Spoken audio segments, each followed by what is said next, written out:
మీ వ్యాపార ప్రకటనలకు ఇంటర్వ్యూల కొరకు ఇప్పుడే సంప్రదించండి 9539345345. నమస్తే. సామాన్యుడి చేతిలో సామాజిక అస్త్రం నంబర్ 1 న్యూస్కి స్వాగతం. నేను రవీంద్ర. ఆంధ్రప్రదేశ్లో రాజకీయ పరిస్థితులు, సమీకరణాలు చాలా వేగంగా మారుతూ వస్తున్నాయి. చాలా కీలకమైనటువంటి పరిణామంగా దీనిపై ఒక చర్చ అనేది జరుగుతుంది. 2019 నుంచి 2024 వరకు ఒక వెలిగినటువంటి ఫ్యాన్ పార్టీ ఒక్కసారిగా ఆ పార్టీలో ఒక్కపోత స్టార్ట్ అయింది. ఇటువంటి క్రమంలో 2024లో జరిగినటువంటి ఎన్నికలకు సంబంధించి కూటమిగా తెలుగుదేశం పార్టీ, జనసేన, భారతీయ జనతా పార్టీ ఈ 3 పార్టీల కలయికతో బంపర్ మెజారిటీ సాధించింది. రాష్ట్రంలో అధికారంలోకి వచ్చింది. ఇటువంటి క్రమంలో 3 పార్టీలు బాగానే ఉన్నాయి. మంచి స్నేహపూర్వకమైనటువంటి వాతావరణంలో రాజకీయాలు కొనసాగిస్తూ వస్తున్నాయి. 3 పార్టీలు, తెలుగుదేశం కానీ, జనసేన కానీ, బీజేపీ కానీ. ఇలాంటి సందర్భంలో భారతీయ జనతా పార్టీ ఆంధ్రప్రదేశ్లో ఒక కీలకమైనటువంటి ఒక రోల్ ప్లే చేయబోతుంది. దానికి సంబంధించి ఎవరైతే ఫ్యాన్ పార్టీలో ఉన్నటువంటి అసంతృప్త నేతలు ఉన్నారో వారిని తమ వైపు తిప్పుకోవడానికి ఒక రకమైనటువంటి ఆలోచన చేస్తుంది. దీనికి సంబంధించి తాజాగా ఆంధ్రప్రదేశ్ రాష్ట్ర బీజేపీ అధ్యక్షుడిగా మాధవ్ నియామకం జరిగింది. పురంధేశ్వరి ఉన్నప్పుడు ఒక రకమైనటువంటి విధానం పార్టీలో ఉంది. కానీ మాధవ్ నియామకం జరిగిన తర్వాత ఆయనకున్నటువంటి పరిచయాలు కానీ, రాజకీయంగా ఆయనకున్నటువంటి సన్నిహితులు కానీ భారతీయ జనతా పార్టీని ఒక స్థాయిలో తీసుకురావాలి. ఎందుకనంటే కూటమిలో ఉన్నప్పటికీ ఏ సమయంలో ఎలాంటి పరిణామాలు చోటు చేసుకుంటాయో తెలియనటువంటి పరిస్థితి ప్రతి చోట ఉంటుంది. ఎక్కడైతే కూటమిగా ఉన్నటువంటి పార్టీల్లో ఇప్పటి వరకు బాగానే ఉంది. కానీ దానికి తగ్గట్టుగా ముందుగా ప్లాన్ చేసుకొని భారతీయ జనతా పార్టీలో ఒక రకమైనటువంటి స్ట్రాంగ్ క్యాడర్ ఏదైతే ఉందో దాన్ని మనం గెయిన్ చేసుకోవాలి. దానికి సంబంధించి ఏ రకమైనటువంటి విధానంతో వెళ్ళాలి ముందుకి, అలాగే ఎలాంటి కార్యాచరణతో మనం అడుగులు ముందుకు వేయాలి అనే దాని మీద హై ఫోకస్ పెట్టారట. దానికి సంబంధించి చాలా కీలకమైనటువంటి పరిణామం చోటు చేసుకుంది. మాధవ్ రాష్ట్ర వ్యాప్తంగా 175 నియోజకవర్గాల్లో తిరగకపోయినప్పటికీ జోనర్ ఏదైతే జోన్ ఉందో రాయలసీమ కానీ, ఆంధ్ర కానీ, కోస్తాంధ్ర కానీ, ఉత్తరాంధ్ర ఇటువంటి ప్రాంతాల్లో కొంతమంది ముఖ్యమైనటువంటి నేతలను కలుస్తున్నారు. ఆ ముఖ్యమైనటువంటి నేతలు ఎవరు అంటే వైఎస్ఆర్సీపీలో ఉన్నటువంటి ఇప్పుడు సైలెంట్ మోడ్లోకి వెళ్ళిపోయారు. ఎందుకంటే వైఎస్ఆర్సీపీలో ఉన్నటువంటి నేతల పరిస్థితి అగమ్య గోచరంగా మారింది. ఏ క్షణాన్న ఎవరు ఎలాంటి కేసులతో జైల్లో ఉంటారో తెలియనటువంటి పరిస్థితి. సో ఇటువంటి సందర్భంలో దీన్ని అందిపుచ్చుకున్నటువంటి అవకాశంగా మలుచుకుంది భారతీయ జనతా పార్టీ అని చెప్పడంలో ఎటువంటి సందేహం లేదు. ఇదేదో కావాలని చెప్తుంది కాదు. రాజకీయ వర్గాల్లో జరుగుతున్నటువంటి చర్చ, అలాగే మాకు వస్తున్నటువంటి ఫీడ్బ్యాక్ని బట్టి దీనికి సంబంధించి నేను ఈ టాపిక్ తీసుకున్నాను. చాలా కీలకమైనటువంటి చర్చ జరుగుతుంది. ఎందుకంటే ఇప్పుడు కూటమిలో తెలుగుదేశం పార్టీ పరిస్థితి సూపర్గా ఉంది, అలాగే జనసేన బంపర్గా ఉంది. ఇట్లా కొన్ని కామెంట్స్ బయటకు వస్తున్నటువంటి సందర్భంలో భారతీయ జనతా పార్టీ ఏదైతే ఉందో రాష్ట్రంలో కమలం పార్టీ అంతంత మాత్రమే. ఎప్పుడు కూడా దానికి సంబంధించినటువంటి ఒక కార్యాచరణ కానీ, యాక్టివిటీ కానీ జరిగినటువంటి సందర్భాలు లేవు గతంలో. కానీ 2024లో జరిగినటువంటి ఎన్నికల్లో దాదాపుగా 10 స్థానాల్లో పోటీ చేస్తే 8 చోట్ల భారతీయ జనతా పార్టీ గెలిచింది. అది అందరికీ తెలిసినటువంటి విషయం.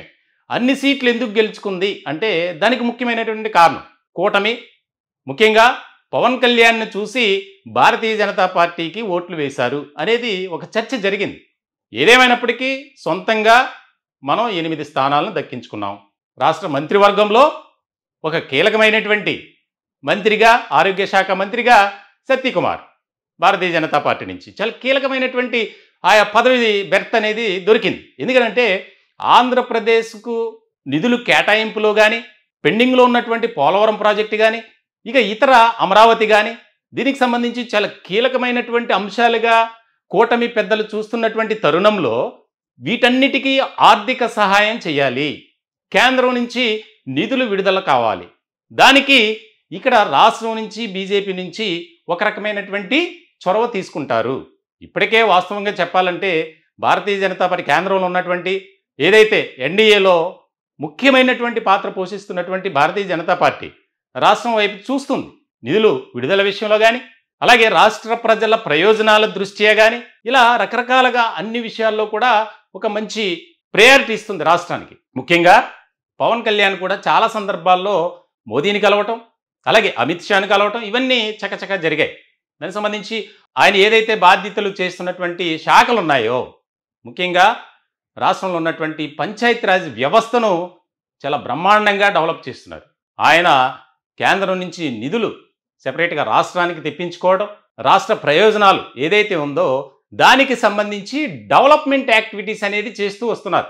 అది వ్యక్తిగతంగా చేసినా, మంత్రిగా చేసినా, ఉప ముఖ్యమంత్రిగా చేసినా కూటమి ప్రభుత్వానికి ఒక మంచి పేరు తీసుకొస్తారు ఖచ్చితంగా. ఇది ఎందుకంటే ఇప్పటికే సూపర్ 6 అమలు చేస్తున్నటువంటి క్రమంలో ఒక్కొక్క పథకాన్ని అమలు చేస్తూ వస్తున్నారు.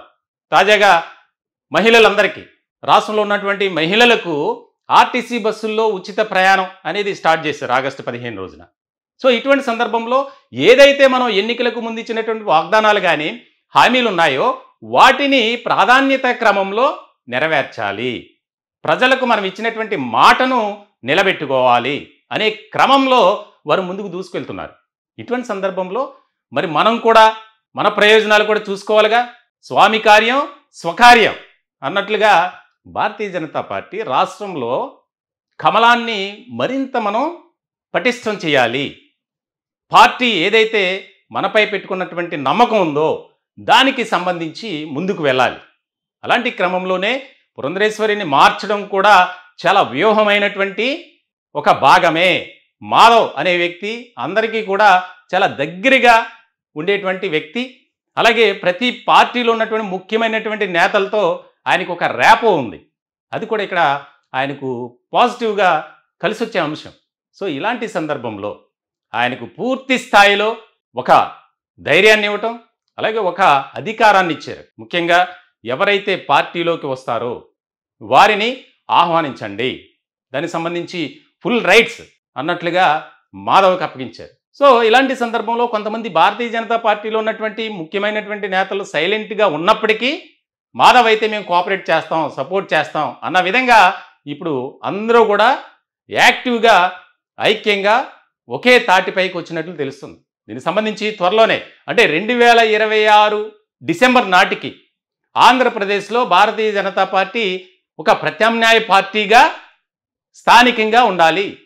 భారతీయ జనతా పార్టీ జాతీయ పార్టీ, ఎన్నో సంవత్సరాల చరిత్ర కలిగినటువంటి పార్టీ, దానికి డోకా లేదు. కానీ ఇక్కడ 2 తెలుగు రాష్ట్రాల్లో పరిస్థితి ఏంటి? అంతంత మాత్రమే. సో ఇలాంటి సందర్భంలో ఇక కాంగ్రెస్ అంటారా, కాంగ్రెస్కి ఎలాంటి ప్రాధాన్యత లేదు రాష్ట్రంలో. దానికి సంబంధించి కాంగ్రెస్లో ఉన్నవాళ్ళు కూడా ఎందుకు ఉన్నారో బాబు ఈ పార్టీలో అన్నట్లుగానే చర్చించుకుంటున్నారట. సో ఇటువంటి సందర్భంలో ప్రధానంగా ఎవరైతే గతంలో ఎమ్మెల్యేలుగా గెలిచి మంత్రులుగా పనిచేసినటువంటి వారు ఉన్నారో, లేదా ఇప్పుడు సైలెంట్గా ఉన్నటువంటి వైఎస్ఆర్సీపీలో ఉన్నటువంటి కొంతమంది ముఖ్యమైనటువంటి నేతలకు మాధవ్ టచ్లోకి వెళ్ళినట్లు, త్వరలోనే భారతీయ జనతా పార్టీలోకి పెద్ద సంఖ్యలో చేరికలు ఉండబోతున్నాయి అనేది రాజకీయ వర్గాల్లో ఒక చర్చ అనేది జరుగుతుంది.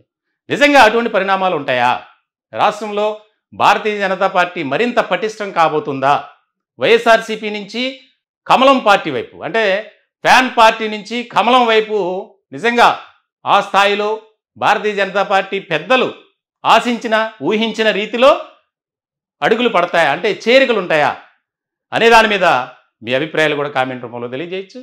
దయచేసి మా ఛానల్ని సబ్స్క్రైబ్ చేసుకోండి. Thank you.